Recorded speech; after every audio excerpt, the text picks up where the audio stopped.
I'm very good. As I was in the military, I will leave no stone unturned. Yeah. And I will do absolutely everything in my power to be as good as I possibly can be. And I love following process. I eat really well. I eat a lot of fruits and vegetables. Like my diet is the foundation of my diet is fruit and veg. Yeah. So I am plant-based, but I eat meat. Yeah. And not much. I definitely don't eat as much as I used to, and that probably is a bit of an environmental reason. Has got much better, and I think that generalist training. There's a guy you probably heard of called Ross Edgley. Yeah. Who speaks a lot.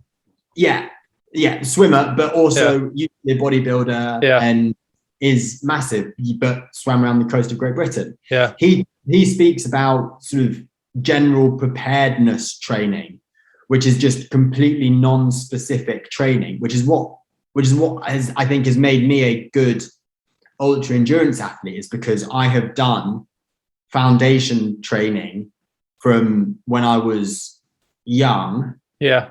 Now I'm doing the specificity. I'm specializing in something, but I've already got all of those foundations, those building blocks that actually just a little bit of specific training, then you can really excel.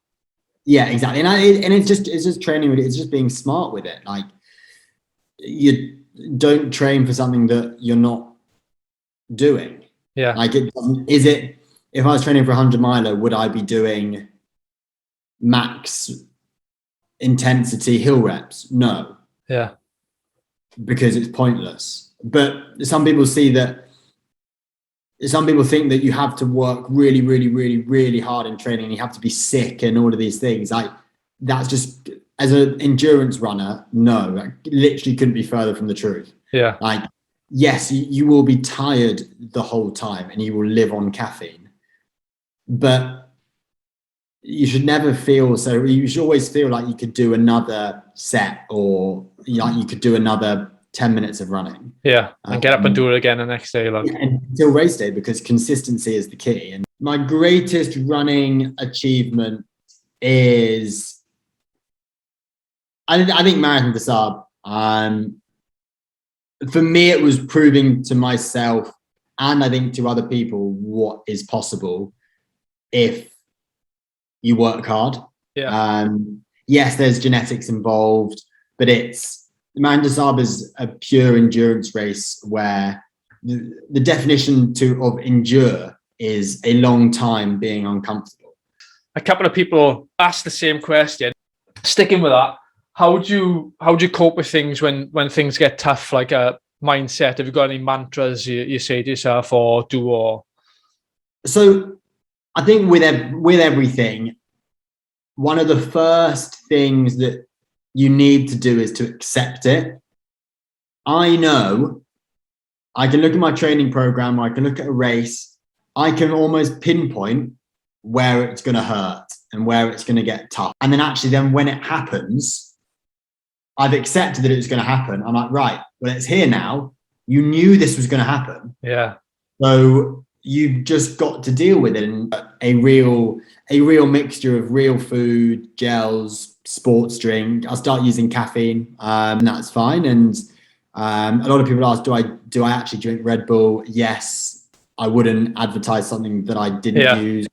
For me, Red Bull is the equivalent of a caffeinated gel. It is quick release sugar and caffeine. Yeah. Which, as an endurance athlete, or anyone who is doing something that is putting themselves through pressure and it's hard, and they need extra energy or extra focus, and actually come the end of a race is when I need the most focus, because you're the most tired, but that's when you've really got to concentrate, so you don't go the wrong way. You keep picking your feet up so you don't fall over and bang something on the way down your final hill. Post race, I'll eat whatever I want.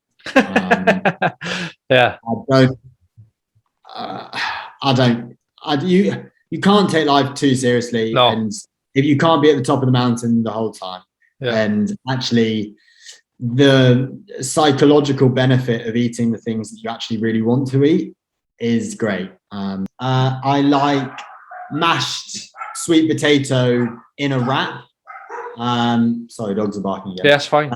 Mashed sweet potato and a wrap with some salt and pepper. I've used a lot of Morton. I think Morton's been really good, but I started using sort of SIS beta fuel. So people who neglect it, people who ask, "Oh, I've got a race next week. What should I eat during it?" It's like, well, if you don't know, Too late. Don't know now what you're going to eat, it's too late. You need to be 2 months out. You need to know roughly what you're going to have.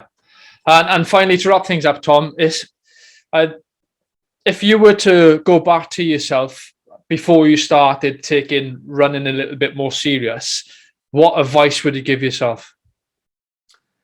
I think I do take myself seriously. When I'm in blocks of training, like I said earlier, I do become obsessed. I get such big tunnel vision. And I think my main advice would be to find something early that you can switch off from running and do that thing, whether it's making coffee or we've got chickens now, we've got 2 dogs.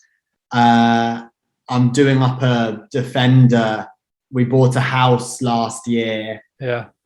Like it's all of these things that I thought, oh, in order to be an athlete, you should go to train as much as you can. But actually for me, having these other things in my life has been arguably even more important, as it's helped to keep me sane and to help to keep me motivated, knowing that actually if something goes wrong, if I have a bad run session, then actually it's not the end of the world. There'll be another one tomorrow. And I can just come back home. I can chill out. I can enjoy sort of time with my family. That's Sophie, my fiance, and the dogs, and the chickens, and the cars. And I think, that would be my biggest bit of advice to myself. Perfect.